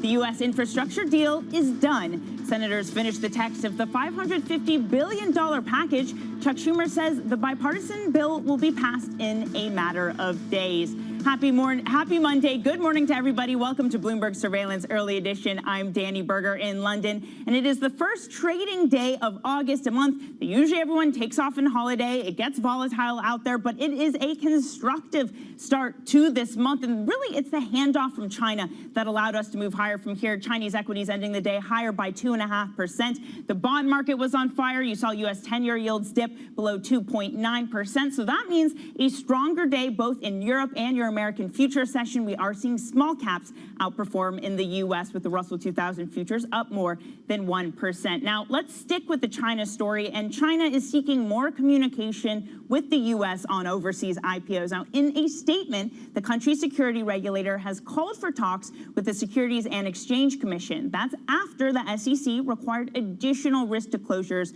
for Chinese companies last week. Beijing has also asked for mutual respect and collaboration on the issue. Let's get more into this now with Bloomberg's China government reporter, Lucille Liu. So, Lucille, a lot of different developments to keep track of here, but specifically with the Chinese security regulator, what were they signaling with the statement they issued over the weekend? Yes, I mean, the Chinese security regulator very much trying to ease market fears over Beijing's crackdown. It said that it's looking for a suitable resolution, which is better than obviously an escalation or retaliation on this dispute. So markets, of course, have taken well to this, and as you mentioned, are up over 2%. So the SEC basically wants more information, and so long as the Chinese side doesn't see these new disclosures as compromising national security, then there is room for the two to find a solution. So as you say, it helped lift markets here, but what other attempts has the Chinese government made to help calm the markets? Yeah, there's certainly been some discomfort with this $1 trillion route. And so we've seen state-backed media issue a series of articles suggesting that the route is overdone. We've also had analysts speculate that government-linked funds have been intervening to prop up the market. And just over the weekend, we had the official Xinhua news agency publish a commentary saying that Beijing should manage the balance between listings and also security. So it's certainly trying to find a balance in the midst of this route. Okay, and also Politburo meeting Friday. What are the key signals coming from that? Yeah, so we saw that the Politburo say that it's going to offer more targeted support for small, medium-sized enterprises, especially with resurgent pandemic risks. Bloomberg economists have also noted that this idea of setting its own agenda is really very pervasive throughout the Politburo statement, suggesting that going forward, China is looking to strike out on its own path and suggesting that the People's Bank of China is less likely to take its cues from the Federal Reserve in setting monetary policy. Lucille, thank you so much. A lot to go over there. Thanks for staying on top of it for us. That's Bloomberg's China government reporter, Lucille Liu. Now, China's manufacturing activity, along with all the politics, dropped by a bigger magnitude than economists had expected in July. The Caixin manufacturing PMI, which captures sentiment of smaller private firms, dropped by 1 point to 50.3, signaling softer conditions at the start of the third quarter. The reading came in line with official readings released on Saturday. Let's get into both the economic story and the political story. We're joined by Diana Choileva, chief economist at Enodo Economics, a macroeconomic and political forecasting company that focuses on China. And Diane, I should tell all of our viewers that the firms you advise manage more than $10 trillion. So you have a very unique insight here that a lot of people do not have. How much aversion are you hearing about from your clients when it comes to investing in China at the moment?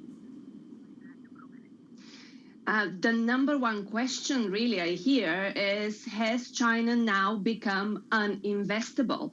How are foreign investors, with this clear-cut message from Beijing that they are last on the list of any concerns that they might have, value risk in the unique environment that China is for the foreign investor?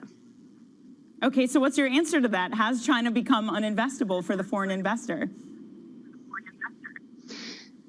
Well, we changed our call on the Chinese equity market straight after the RRR cut to get out now. But at that time, that was a more short-term call over the next 6 to 12 months based on the whole deleveraging growth slowdown story. But after the most recent actions, this really is a call that I would extend to the next 2 to 3 years until it becomes clear how China would actually interact with the foreign investor, because we are in the era of the great decoupling, the bifurcation of the world economy, markets, politics into two spheres of influence, a Chinese one and an American one. And the capital markets are caught in that, very much so, and foreign investors that invest in China would be potentially, we can't discount the fact that they can be caught as pawns, if you'd like, in this great power competition. So it's an extremely difficult situation, and one which for the sort of immediate future, and by the way, that concerns more so our US and European clients on the European side as well, in particular. ESG concerns or considerations make China very difficult to assess, much less so in Asia, though, because that would be the natural sphere of influence that China would like to acquire, and the story there is somewhat different. Okay, so if the foreign investor is kind of last on their list in terms of what they care about, what do you then make of China's efforts to reach out to the U.S. and open up the door of communication when it comes to IPOs? Is this not sort of a crack of light in terms of trying to accomplish a more symbiotic relationship? Not really. If you see, you have to see where this is coming from. I mean, the CSRC is not the regulatory body that really calls the shots. Your commentator just before me gave you an account of the Politburo meeting and what came out of there. There wasn't a sort of strong message coming out of that meeting that they're reaching out anything beyond the usual words that they have employed in trying to deal with the US at the moment. I would say that to an extent, the Chinese Communist Party is kind of on the back foot at the moment, because any hope that they had with respect to possibly putting a floor under the deterioration in relations with the US under the Biden administration has gone out of the window. The Biden administration has been as tough, but much more experienced, well-organized, and as such more effective in the constraints that they're putting on China. So this is still very much all up in the air, and I don't see this as being resolved anytime soon, or any white flags on either side being properly raised. Right. Okay. So, I mean, that's really fascinating. You know, it's going to take a while for us to figure this out. Don't buy the dip. But Diana, what do you do if you already have lots of investments in China? Are you also saying, okay, maybe it's time to re-examine those and pull those out? Or is it just not about adding on more exposure to the region? Well, the Chinese equity market first has no relation to economic growth in China whatsoever over the years. It's very much driven, though, by domestic liquidity. And bear in mind that the assault on the education sector was very much as well a domestic hit to those businesses, rather than just, totally disregarding the foreign perception of investors. So my advice would be, though, on any upturn that is engineered by domestic liquidity returning, the foreign investor should have a very clear assessment as to what their exposures are, which sectors, try and also determine how the risk-reward balance works out, and then exit anything that doesn't have a very clear exceptional return outlook for, I would say, within the sort of 2 to 3 year horizon. But even that's probably too far. Diana, It's not certainly as a lot easy, to think though, over because there. Yeah. Diana, apologies. It looks like we're out of time. We definitely have more to cover. You definitely have to come back on with us. Diana, thanks so much for giving us your insight today. That's Diana Choleva, Chief Economist at Enodo Economics. Thanks again for joining us. Let's quickly look at the UK story. UK July manufacturing PMI is coming out. We've gotten a lot from Europe. Bang in line with the prelim number coming at 60.4. Of course, that's a very strong number. Slight move higher here in the cable rate. Not too dramatic. We're still under 1.4, but definitely a brighter picture of the economy. Will this change the BOE's hand? It is coming in online. We do have that BOE rate decision later in the week. Now, coming up, we're going to discuss banks. HSBC is paying an interim dividend and considering buybacks after quarterly profit doubles from a year earlier. More on our exclusive interview with the CFO, Ewan Stevenson, next. This is Bloomberg.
Up to Maine and had a lobster, and it's not as romantic as Lisa going to Greece. Tom Keene says what? You mentioned Maine and the lobsters up in Maine. Well, they can't compare to what you can see in Greece. Even better, I can't pronounce it. Astracoma carinata. I nailed it. It's not thera, whatever. Astracoma. You're nailing it. Carinata. You're nailing it. We're figuring out the hard stuff for you on Bloomberg Surveillance. Mornings on Bloomberg Television and Radio. Right now, about half of U.S. households invest. We'd like to get that number up to 95+%. Investing should be as ubiquitous as shopping online. It should just be something that people do.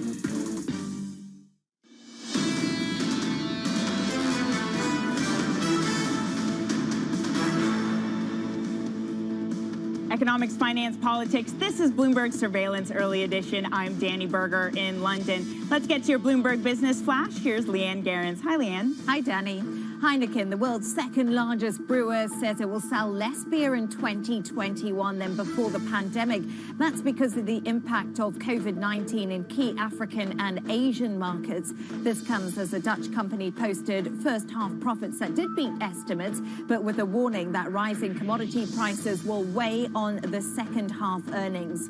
Now, Pfizer and Moderna are reported to have increased the prices purchases of their COVID-19 vaccines in the latest supply contracts with the European Union. According to the FT, terms were renegotiated after clinical trial data showed vaccines from the two companies are more effective than some of their rivals. The new price for the Pfizer vaccine is €19.50, up from €15.50 before. The deal struck this year covers up to 2.1 billion doses until 2023. Now, Korea's LG Energy Solutions says it's planning to be carbon neutral by 2050. The world's second biggest battery maker also aims to convert the 100% renewable energy even earlier by 2023. The Seoul-based Tesla supplier is the latest South Korean company pushing to go green. And that's your Bloomberg Business Flash. Danny. Leanne, thank you so much. On to HSBC, which is resuming dividend payouts and considering buybacks as the global economy starts to emerge from the worst of the pandemic. Our Manus Cranny spoke exclusively with CFO Ewan Stevenson about the dividend and the outlook for investing in China. We're very, very confident we can hit that dividend policy this year. I mean, I think what we've seen so far this year is capital to continue to accrete into a much better place than where we thought we'd be at this point. Largely driven by credit outperforming relative to where we thought. But relative to 3 to 6 months ago, our capital position is a lot stronger.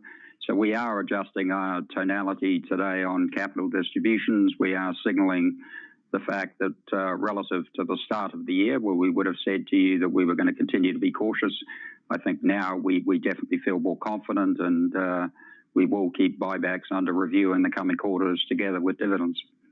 $1 trillion was wiped off Chinese equities globally from Hong Kong to onshore to the United States. Are you unscathed? Did you have any margin calls? Any collateral impaired as a result of the wipeout? No, not at all. I mean, I think our credit position, we've always been relatively conservatively positioned. We've had no impact at all. If anything, conditions in Hong Kong continue to improve. The business has had another good quarter, and we're seeing good IPO activity with some of the return of IPOs out of the US into the Hong Kong market. Well, that's where potentially you and I want to get your guidance, because, of course, US-China tensions are rising. That's very evident. And the Chinese authorities reaching in to regulate capital raisings.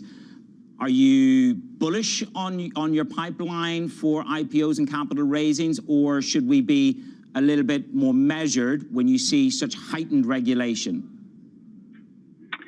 I think there is some reason to be cautious, but we do think that activity levels in Hong Kong will continue to benefit from some of the tensions we're seeing at the moment between China and the US. As a result of the market dislocations, you manage risk, you manage flow. Your job is to manage the risk book. Are you preparing to pare back any lending to any sectors, to tech, to education, to housing at all as a result of the moves? Well, look, we always keep risk appetite under constant review. I think at the moment we're very comfortable with our credit books in China. And I think when you look at our lending books in China, less than 40% of our loan books are to state-owned enterprises. About 20% of the book is to international companies investing into China, and 40% of the book is to private enterprises in China. So we think we're reasonably balanced and we're comfortable with our risk.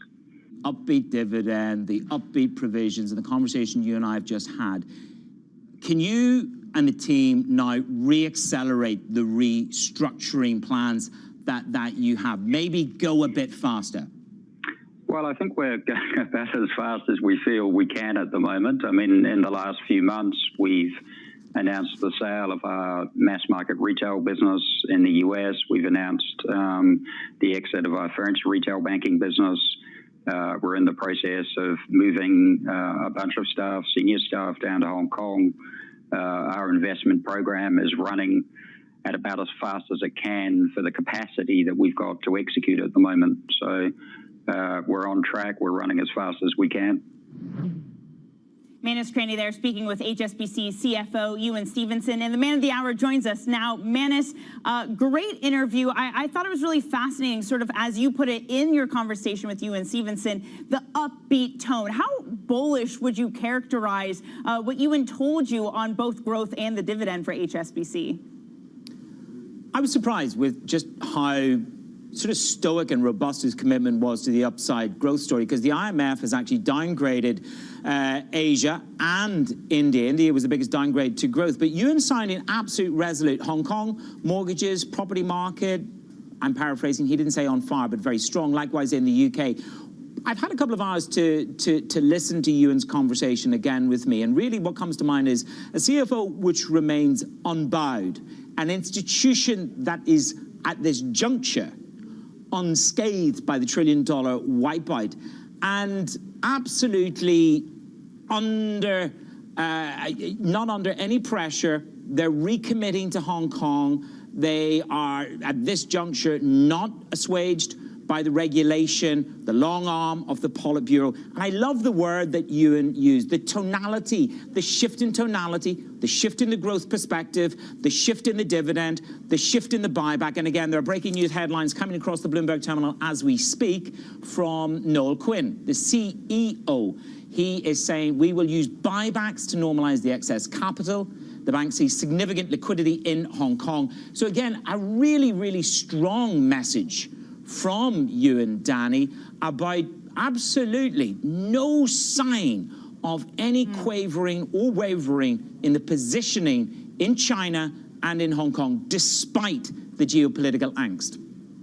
Yeah, fascinating. A lot of foreign inflows did not necessarily behave the same way. Manus, I know you're going to stay on top of the HSBC story for us throughout the rest of the day, and we'll continue to bring you chunks of that interview as well. That's Bloomberg's Manus Craney. Thanks so much for coming to join us. Now, coming up, Jack Dorsey's Square splashes out on its biggest deal ever, spending $29 billion for Australian buy now, pay later platform called Afterpay. Square, though, falling in pre-market.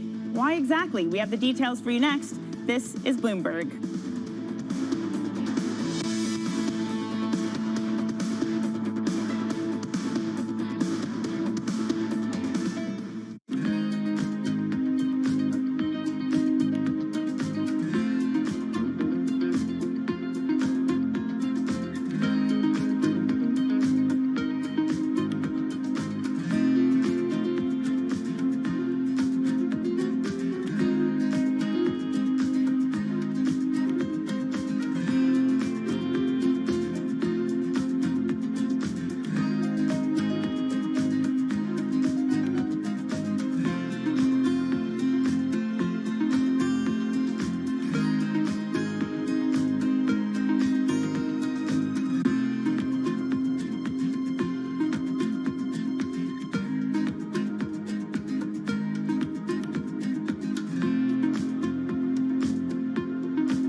If inflation did seem to be persistent, the Fed wouldn't hesitate to act, and that you have the tools to deal with inflation. What do you say to critics on Wall Street who say, yes, you have the tool to deal with inflation, you raise interest rates, and then historically plunge the economy into recession? Yeah, that's exactly the kind of logic, I think, that you want to avoid, that you get too far out of alignment with what's actually happening in the economy, and then you really have to react more strongly than you'd like, and possibly causing disruption in the economy. So you don't want to be in that situation. I think the risk management here is that if inflation does come back down in 2022, we're in great position for that. We're exactly positioned for that. But if it doesn't, we're not in such great position. So I think for that reason, we want to have some flexibility on this taper.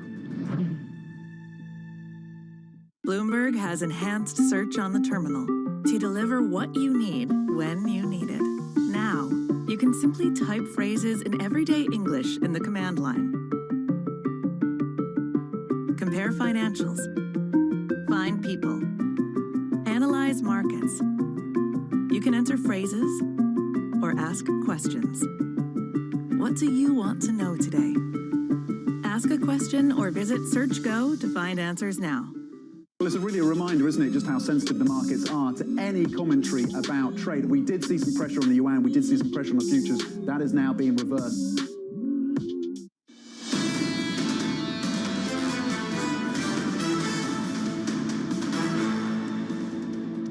Economics, finance, politics. This is Bloomberg Surveillance Early Edition. I'm Danny Berger in London. Now, Jack Dorsey's digital payments platform Square has agreed to buy Australian company Afterpay for $29 billion. The deal for the buy now, pay later company is Square's largest ever acquisition. It said that the purchase represented a chance to capitalize on a shift away from traditional credit, especially among younger users. Joining us now to discuss this is Giles Turner, our TMT managing editor. So, Giles, the reaction, at least on the Square side, not necessarily the most positive one, dipping in pre-market trading down more than 3.7% rather. Why? Is the deal just too expensive? Yeah, I think there's probably a bit of a fear from investors that they're going to have to up this deal because relatively Afterpay was actually trading quite a lot higher than this earlier on in the year. So even though this is coming as the biggest Australian deal ever, which if you think about it is crazy given the infrastructure in the country, I still think investors are going to think maybe there's a risk for a bump. And maybe this deal isn't quite right for Square because it is a very, very expensive deal. Afterpay, you get a fifth of Square shares, for example, and that's quite a sizable chunk. So it might not be right for Square, but what about on the Afterpay side? Some of the Bloomberg intelligence analysts writing that it might reject the deal. Why might it reject that Square offer? I think it's just simply down to the share price. I think the shares are trading much higher for Afterpay earlier in the year. There's also a case of all these buy now, pay later companies. They've been rising incredibly during the pandemic, mainly because consumers are stuck at home. Younger consumers are stuck at home. They usually be out spending their money perhaps on going out. Now they're spending their money online. So all these companies are doing incredibly well, like Klarna, for example. So they're seeing increased competition. And maybe they think, well, even though this deal is huge, maybe Square have to pay a little bit more. Yeah, fair enough. Giles, thanks so much for keeping track of this deal for us. Certainly a lot of deal flow happening in the TMT space. Our thanks to Giles Turner, TMT managing editor. And a quick check on markets. Certainly a more constructive day. We're seeing equities move higher across the space, be it in the U.S. or Europe, getting that bump after the CSI 300 closing up more than 2.5%. We'll continue the market conversation next in Bloomberg Surveillance Early Edition. Matt Miller and Kaylee Lyons join me out of New York. This is Bloomberg.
Blast off.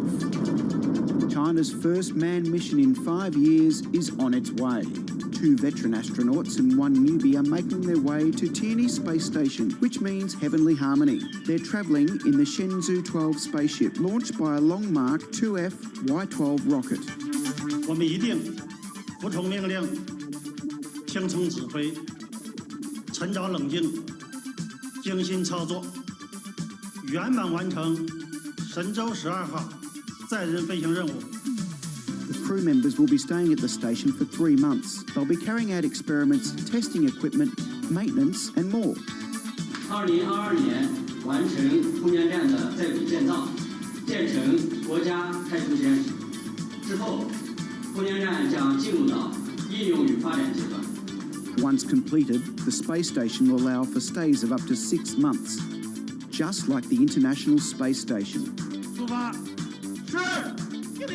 China has big ambitions for its space program. Last month, it landed a probe on Mars that carried a rover, the Zhurong. It sent 11 astronauts into space and 2 years ago sent the first spacecraft to land on the far side of the moon.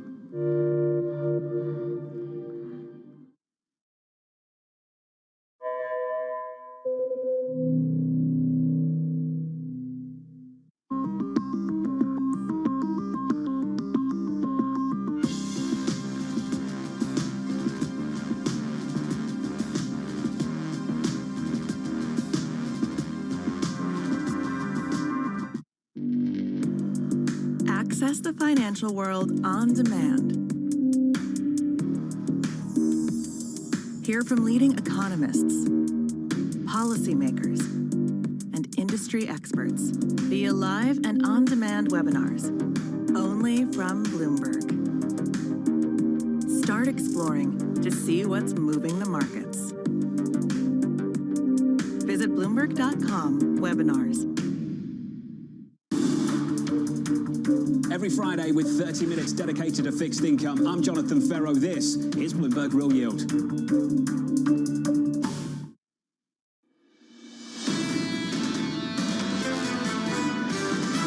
Our investment program is running at about as fast as it can for the capacity that we've got to execute at the moment. So we're on track. We're running as fast as we can. Our offices are evolving into more hybrid spaces, more flexible working, but there will always be a need for offices. We obviously aim to hire the best talent. To do so, we have to pay competitively. This is Bloomberg Surveillance, early edition, with Francine Lacqua, Matt Miller, and Keely Lines.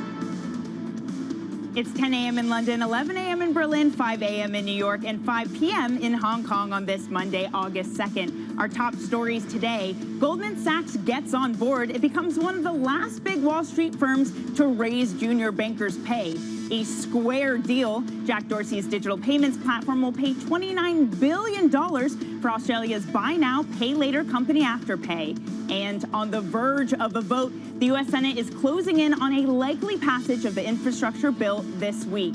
I'm Danny Berger in London alongside Matt Miller and Kaylee Lines in New York. Francine off again this week. Kaylee, to start your August, it seems like a very buoyant equity market, maybe not exuberant, but the handover from Asia certainly seems to be constructive. Yeah, green all across the screen on this Monday morning, Danny, and that did start in the Asian session. Concerns about that regulatory crackdown in China really do appear to be easing. The Nikkei was one of the outperformers, up 1.8% in the Japanese session, and the CSI 300 in China up about 2.5 percentage points. What's interesting, though, is you are still seeing a bid into the Chinese bond market. The Chinese 10-year yield down about 3 basis points. 2.82% is where we sit, which is the lowest in more than a year. So that still reflects some concern about a slowdown in growth. We did see activity decelerating in July, that PMI read coming over the weekend. Plus, there's still concern out there about the Delta variant and a worsening COVID-19 outbreak in China and in Southeast Asia as well, including in Thailand, where restrictions are tight. Traders,